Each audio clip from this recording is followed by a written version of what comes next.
Nagtagumpay sila Zoe at Moira na mailabas ng hotel ang Don na walang nakakita at ikinarga sa trunk ng kotse ang walang malay na Don, habang si Annalyn ay masama ang kutob sa hindi pagpakita ng lolo niya, lalo na't nagkita sila ng driver ng kanyang lolo at nalamang si Moira ang sadya rin sa hotel.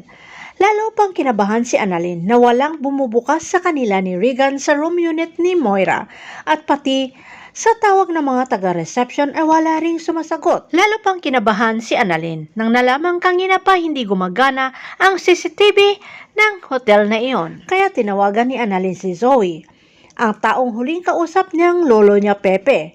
Pero ayon sa malditang Zoe ay hindi niya alam kung nasaan ang kanyang lolo at nasa Apex itong si Zoe at nang mamadaling ibinaba ang telepono at may pasyente pa siyang umanong asikasuhin.